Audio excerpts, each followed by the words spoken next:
Most people will never be financially free, not because they are lazy, not because they are stupid, but because the system was designed that way, to keep you busy, confused, and just comfortable enough not to revolt.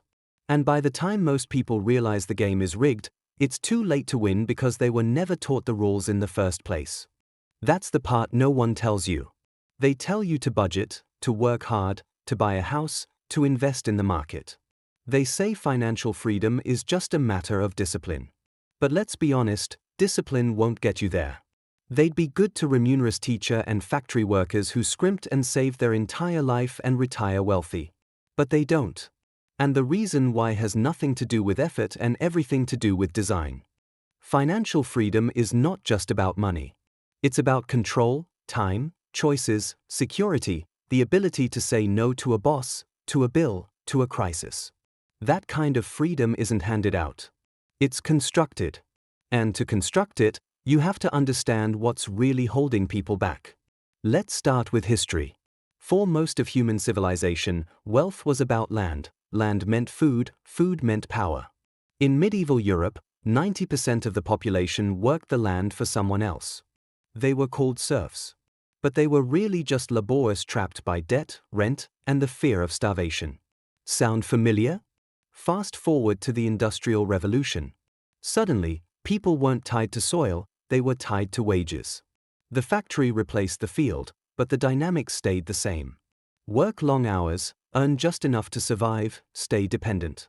In the 20th century, something new emerged, the idea of the middle class. A class with wages high enough to buy a home, raise families, maybe even retire.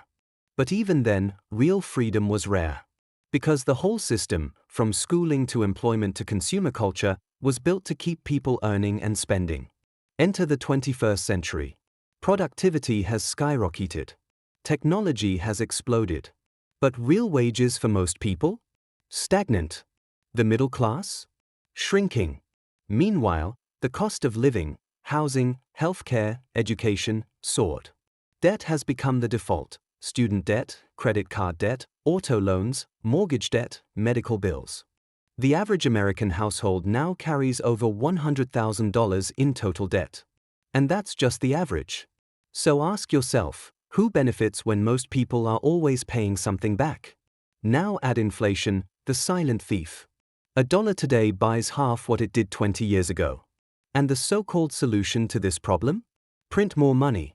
Lower interest rates. Stimulate the economy.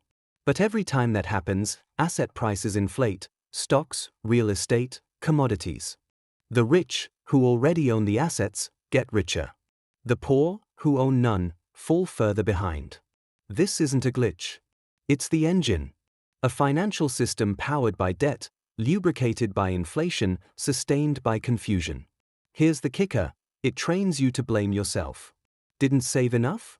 Your fault. Can't buy a house? You're not hustling hard enough. Living paycheck to paycheck? Budget better. The system never takes the blame. It just sells you another app, another course, another product, all while keeping you locked in the same cage. This is where the truth starts to hurt, but also where it starts to matter. Most people will never be financially free because financial freedom requires more than income. It requires leverage. But most people never get it. They work for money. They exchange time for wages. But real wealth comes from the inverse, when money works for you, when assets generate income, and your time becomes optional. The transition from labor to leverage is where freedom lives. And it's exactly what most people are never taught to pursue. Most people are trapped in a cycle that feels like progress but isn't. Get a job. Take out loans. Buy things on credit. Upgrade your lifestyle. Chase promotions. Pay taxes. Retire. Maybe. But the problem isn't just the debt, it's the dependencies that come with it. When you rely on a paycheck to survive, you can't take risks. When your entire life is financed, you can't say no. And when your identity is tied to your consumption, you'll spend your entire life working to maintain an image you were manipulated into believing you needed. Now, let's talk about the upper class, the ones who are actually financially free. They play by a different rulebook. They don't trade time for money. They own, they delegate, they compound. They understand taxes and loopholes, trusts, holding companies. They think in decades, not pay periods. And most importantly, they keep the system opaque enough that you never learn to think like they do. They don't teach you about financial leverage in school. They don't explain how inflation transfers wealth upward. They don't tell you that passive income isn't just a dream. It's the foundation of how the wealthy stay wealthy. Instead, you're fed a steady diet of hustle culture, lifestyle branding, and the illusion of meritocracy. Work harder, grind longer, keep up. It's a treadmill dressed up as a journey. And when you burn out, they'll sell you therapy, coffee, or a weekend retreat, but never the truth. The truth is this: financial freedom is a rebellion, a rejection of dependency, a refusal to accept that you must trade your life energy for someone else's dream. But you can't rebel against something you don't understand. That's why financial education isn't optional.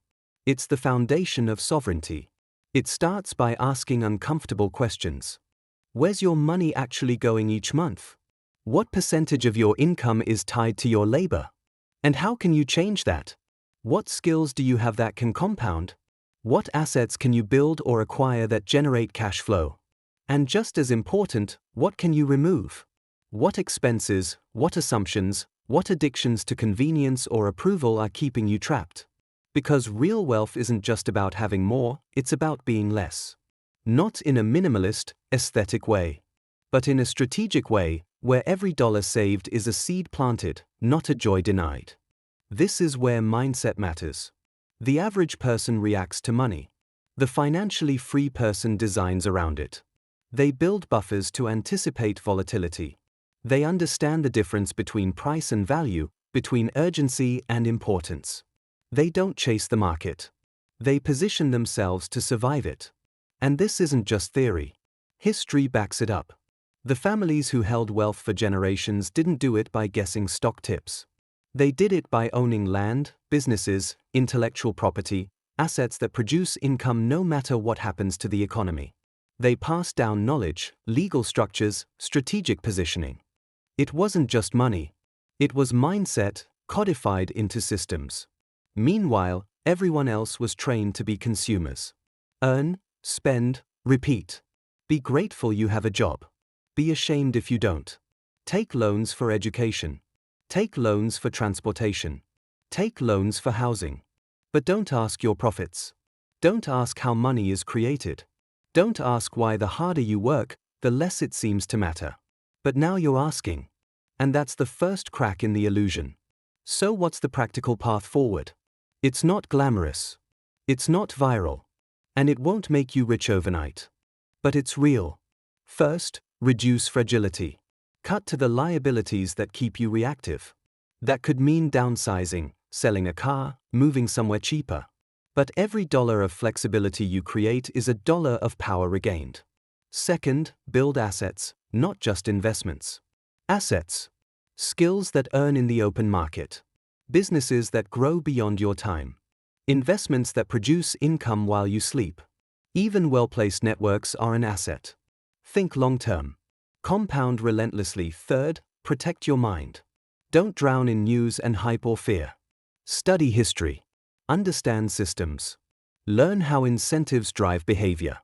The more calm and curious you are, the harder it is the system to manipulate you.